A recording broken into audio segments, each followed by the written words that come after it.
Alright, time for another mail call. Let's start with the small one. Came in from France. I think I know what's in here. Hey, good. These are the cards originally for Nalia.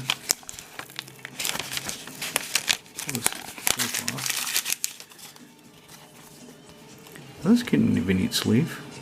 What I do a lot of times when I get sleeves like this from ordering things or random one-off sleeves, I put my commander in them. So I put normally my decks are in the same sleeves. Typically the what the hell is the brand? Game Genic. I'm now using Game Genic matte black. But I like to put my commander in a different colored sleeve, so if it gets nobody shuffles, nobody tries to tuck your commander anymore, anything like that. But they just do it for easier identification. So I can put one of my commanders in this sleeve. Let's see what we got. We got my Bloodline Pretender. This is for Nalia. Excuse me. So 3 colors for 2/2 artifact creature shapeshifter. He be changeling. Comes into play, choose creature type. Well, in this deck, it would have been clerics when it was Teysa. Now I plan to equally split cleric, warrior, wizard, and rogue among the 4 types. I plan to equally split them among the 4. I'll probably have more clerics than anything else, so I'm not sure what creature I would choose. Maybe zombies, because the deck will still make a lot of zombie tokens. So anyway, the important part is he counts as all creatures. So he can be the rogue, he can be the warrior, he can be the wizard in the party. Whenever the creature of the chosen type enters the battlefield under your control, he gets +1/+1 encounter. So as I make more whatever the hell I choose, he gets bigger. So there we go. I also got her. She was going to be one of the rogues. I'm not sure if I'm going to actually employ her now, because the deck isn't doing the token thing. Whenever another creature with power 2 or less enters a battlefield under your control, each opponent loses 1 and you gain 1. I'm actually thinking I'll stick her in Edric. So she's flying 4 for 2/4 flyer. Not great, but not bad for an uncommon. And then this 7, 5 black-white. Creatures you control with power 2 or less gain death touch and lifelink tilt. So every time Edgar Markov attacks, the vampires get bigger. If I've got a bunch of 1/1 tokens, after 2 attacks with Edgar, they're 3/3, so this no longer does anything. But since he pumps them on attack, he doesn't pump them natively. Whenever I cast a vampire, I will get a token, and that token will deal damage to my opponents. Some of my other decks that use Dictate of Heliod, Coat of Arms, when the creature comes into play, if I have Dictate of Heliod, unless it starts as 0/1, if I put out a 1/1 creature and I've got Dictate out, automatically, as soon as it enters, it is a 3-power creature, so it won't trigger her. The other deck I could employ her in is Iker Siddiqui Sidar Kondo, my Toughness Matters life gain deck. Because very few of those creatures have toughness over 2. Very, very few. Not sure. I will play her some. I mean, look at the art. That's just... I like that. Who did that? Zara Afonso? Zara Afonso? I can't really read it. Anyway, that's an artist never heard of before, and I like the work. Okay, Graveshifter. This is just Gravedigger with Changeling. That's all it is. 3 and a black for a 2/2 creature. When he comes to play, you raise dead. You bounce a creature out of your graveyard, throw it in your hand. That's all it is. It's just Gravedigger with Changeling. But since it is Changeling, just like the Bloodline Pretender, it can count for any creature in the party. So those are for Nalia.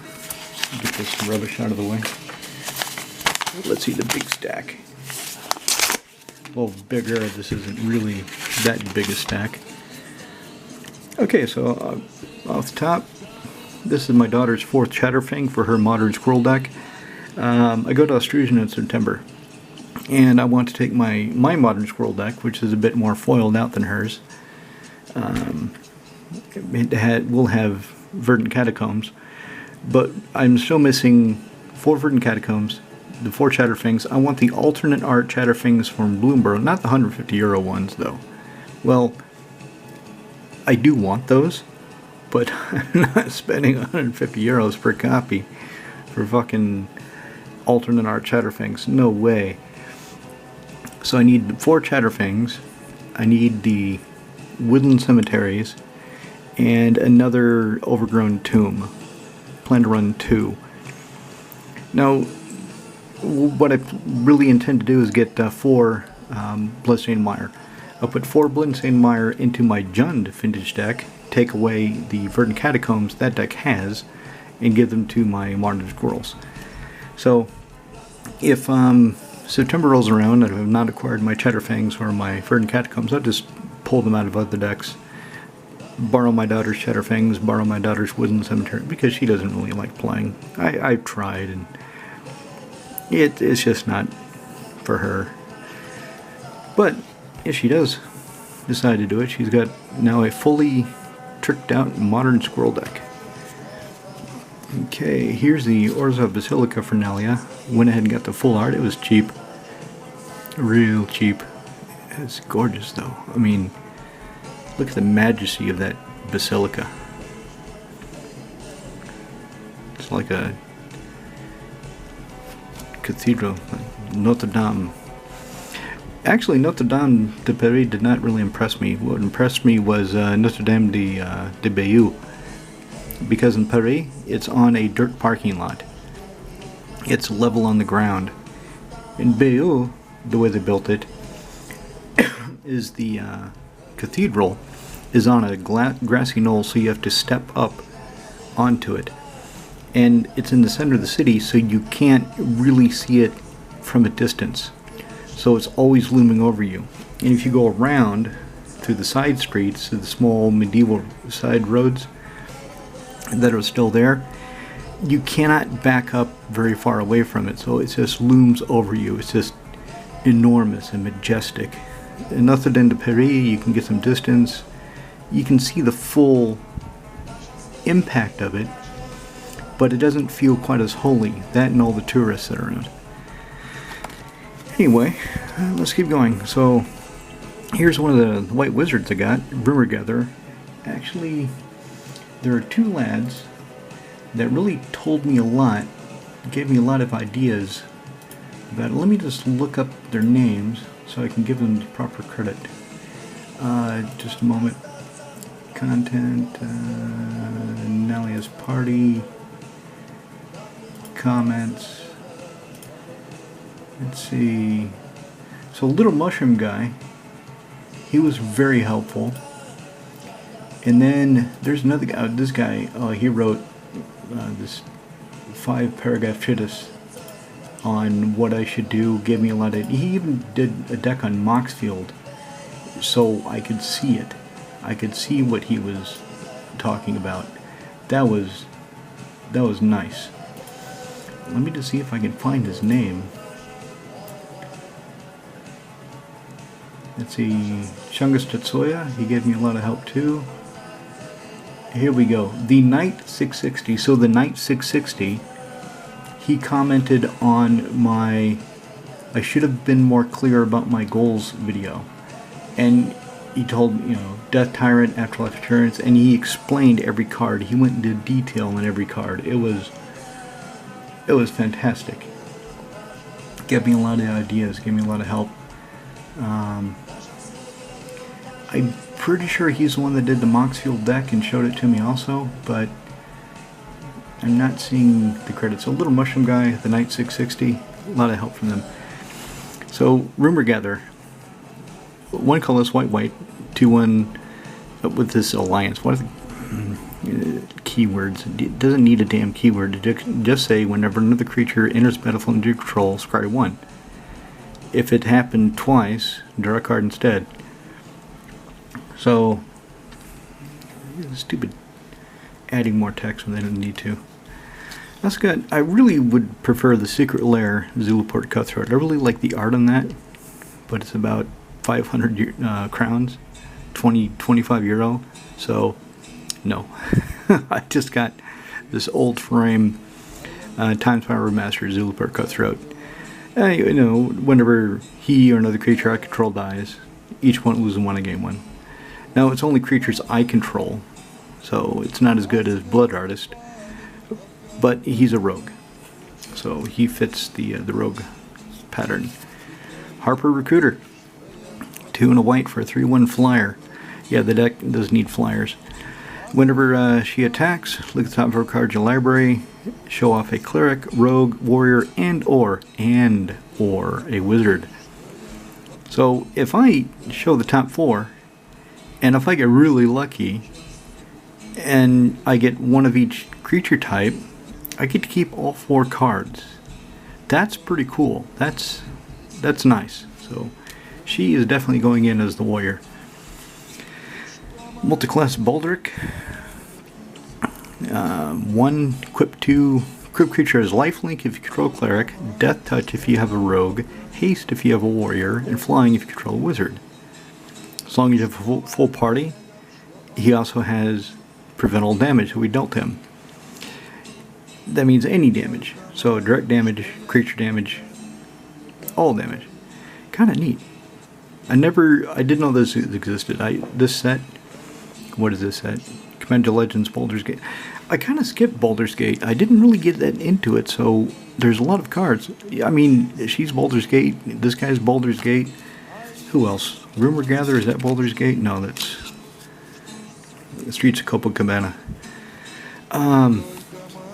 So there's a lot of cards there that lads have been telling me. This guy, Baldur's Gate.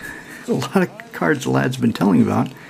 I just didn't know, and like I've said before on my channel, it seems like I tell you all about old cards because I've been playing so long that you don't know about because you haven't been playing as long, and all of you tell me about new cards I don't know about because I just get overwhelmed. There's too many sets, too close together. They're just flooding us with the product. It's impossible to keep up with. Well, not impossible, but I've got a daughter, I've got a family, I've got things to do. I can't spend all day looking at every goddamn set that comes out every month. Anyway, Calculating Lich. So he'd be the top of the mana curve, 6 for a 5/5 menacing zombie wizard. So he would fill the role of one of the black wizards. Whenever a creature attacks one of your opponents, that player loses. And it doesn't have to be me. If Roman decides to attack the genie, then this guy's going to say, hey, he loses more life. So that's pretty cool. Seasoned Dungeoneer. I really wanted the full art, but I knew I would forget what Explorers does. I would need the reminder text. So I got the one with reminder text. So when he comes to play, I take the initiative. I dungeon bullshit. Whenever I attack, target attacking cleric, rogue, warrior, wizard gains protection from creatures until end of turn. It explores. Okay, that's pretty cool. So he's going to be one of the white warriors. Gissa, Glorious Resurrector. This is something I would not have thought of. This is something I would not have come up with on my own. So I have to give credit to somebody else. I'm pretty sure it's the Knight 660, but I can't quite remember. So anyway, 4 mana for a 4/4 human wizard, so she'll fill the role of one of the black wizards. If a creature an opponent controls a die, exile instead. At the beginning of your upkeep, put all creatures exiled with her onto the battlefield under your control, and they gain Deckhead. You see, creature with Deckhead can't block. When it attacks, sacrifice them. So they're not exiled permanently, which is good.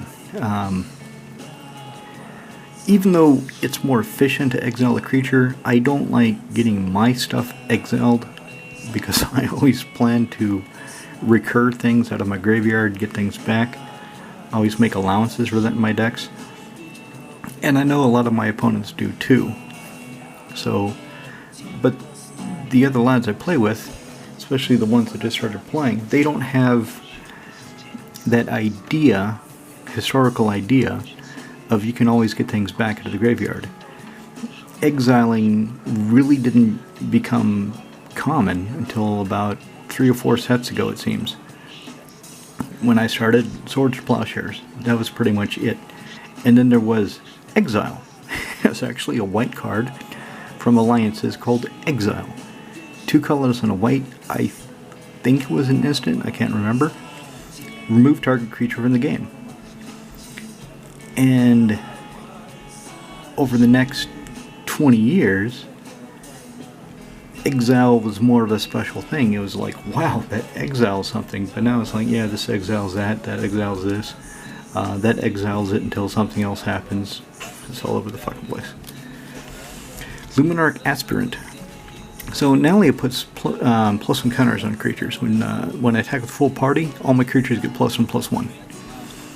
So Luminarch Aspirant, since I'm putting +1/+1 counters and things, and there's other cards that I'll use that make use of the counters, that trigger off of it, do things. So I played against her in Arena. She's kind of a pain in the ass. So I'm going to put it to work for me and see if she pain in my opponent's ass. Alright, Black Rogue, Vampire, Nighthawk Scavenger. I already have a full art one in. It's not an Edgar Markov like I thought. Actually, the copy I have is in Hirobi. Hirobi has my full art Nighthawk Scavenger. So because I already have a full art one, and also because it was just cheap, I got the one in the normal frame. So Flying Death Touch Lifelink with power equal to 1 plus number of card types among cards in your opponent's graveyards. So he can get, he's not going to get huge, he's not going to get to 8, really. Nobody plays tribal. Typically he gets to about 4 or 5 quickly, just like Tarmogoyf. Tarmogoyf gets to 4 or 5 pretty quickly too, because people sacrifice artifacts, they sacrifice fetch lands, creatures die, they burn up instants and sorceries. So 4 or 5 is usually what you're looking at reliably. And then later on you kill an enchantment, okay, it goes to 6. Squad Commander. 3 and a white for a 3/3 warrior. So this is another white warrior. When you come to play. Now, again, I tried to keep away from anything that made non-zombie tokens. I have zombie cards, I have zombie tokens because of my zombie horde deck, I have extras, and there's a lot of memory issues if I put +1/+1 counters on tokens. That's why Edgar Markov has all card tokens, and I made them myself, and it was a pain in the ass. But it was the most efficient way to make the tokens I wanted, rather than try to buy the same tokens with the same art from 10 different sellers in MKM and pay all kinds of fees. So he makes 1 warrior token. If it starts getting counters on it, fair enough, it's only 1. It shouldn't really matter, shouldn't create that many memory issues. If I started creating more of them, then it starts to become a problem. Okay, this die on top of this dice represents the counters on the creature, you know, that kind of thing. So anyway, what else does he do? At the beginning of combat in your turn, if you have full party, creatures you control get +1/+0 and indestructible until the end of the turn. Good. So, again, this is not my idea, this is a suggestion that I grabbed onto because it was such a good one. Mangara the Diplomat as one of the clerics. So 3 and a white for 2/4 lifelinking human cleric. Whenever an opponent attacks the creatures, if 2 or more of those creatures are attacking you and or planeswalker, draw a card. Whenever an opponent casts her second spell each turn, draw a card. I'm going to replace the Alms Collector with this guy, I'm pretty sure. But he's going in because he's just so efficient. Because if I'm in a good position, yeah, people will start attacking me, so I get to draw cards. And after about turn 3 or 4, people are casting 2 or 3 spells a turn, so I'll get to draw cards. Not a lot, I mean, it's not Rhystic Study, but still.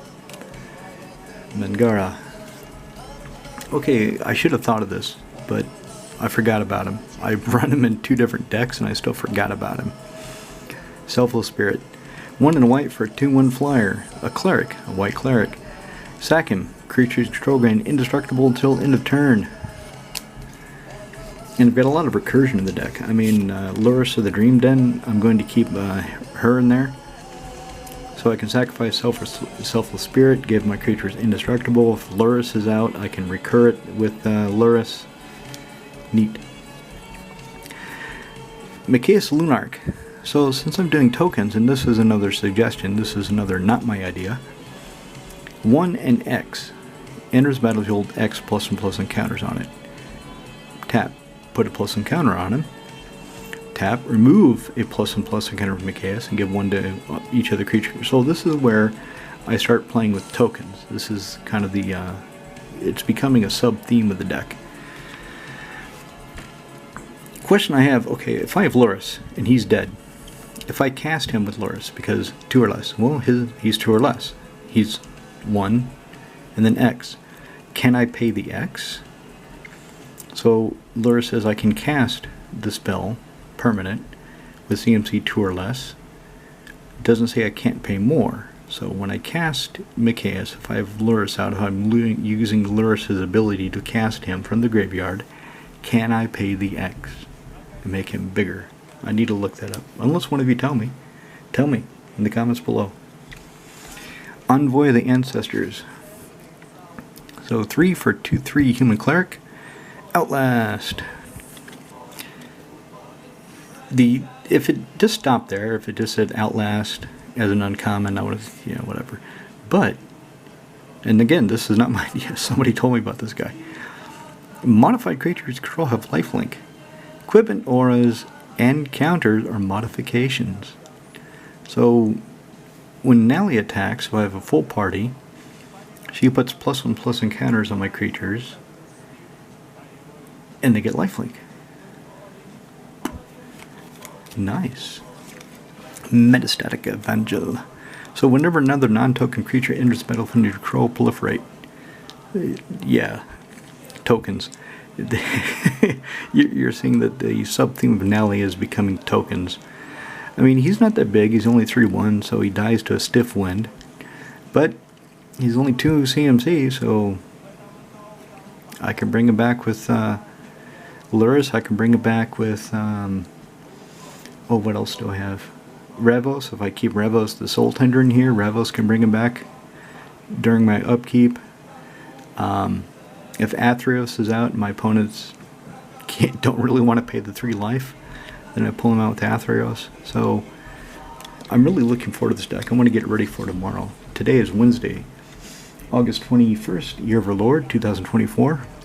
Tomorrow's the Thursday night Magic game, and I want to get Nally ready for it. So I'm making this mail call showing you these cards. Tomorrow what I'll do is I'll stack them up. So I'll make a stack of Warriors, stack of Wizards, Rogues, and Clerics, and have them even, and then add in the other cards. But I want to make sure I have enough broad range across the 4 creature types I need to hit a full party reliably. You know, if I have 3 Warriors, 6 Wizards, 7 Rogues, and 12 Clerics, it's going to be hard to put a full party together. So I need to make sure they're evenly distributed, that I have good representation. So I got him as one of the possible Warriors. 2 white, 4/4 first strike. 3 white, attacking creatures control get +X till end turn, where X is the number of attacking. And as the genie has shown, if you have a lot of mana, you can activate that multiple times and make your creatures big. So maybe Jazz will go in. Lizelle, Vlaakith's champion, whatever the hell Vlaakith is. So she's a Gith warrior, whatever the hell a Gith is. What if I turn back on light? Turn back on music. There we go. Okay, so if you'd put 1 or more counters on a creature or planeswalker control, or on yourself, put that many +1. So she's kind of like a living Hardened Scales. So she's a living Hardened Scales with a 3/3 body that can hurt people. Hurt them real bad. Then there's this guy, Burkos, party leader. 2 people suggested him. So obviously a lot of people have tried this idea before, and they know what they're doing. So, he's a cleric, rogue, warrior, and wizard. He's multi-class. 4 for a 2/4 multi-class orc. Whenever he attacks, defending player loses X life, create X treasure tokens, where X is the number of creatures in your party. So the maximum would be 4, but still, to create 4 treasure tokens and make somebody lose an extra 4 life just by attacking, that's not bad. That's not bad at all. Okay, last but not least, Keen Duelist. So Black Wizard, 1 into black for a 2/2 at the beginning of your upkeep. You and target opponent each reveal the top card of your library. You each lose life equal to the CMC of the card revealed by the other player. You each put the card you reveal into your hand. Oh, I didn't read that correctly when I first looked them up. Equal to the mana value of the card revealed by the other. Ooh, so it's in my interest to have some high CMC things in my deck. Huh. That's pretty cool. Anyway, that's the mail call for today. Tomorrow I will start stacking these up. Let's make some kind of... Can I get the shadow out, get the reflection? Maybe I can do this. Block the light.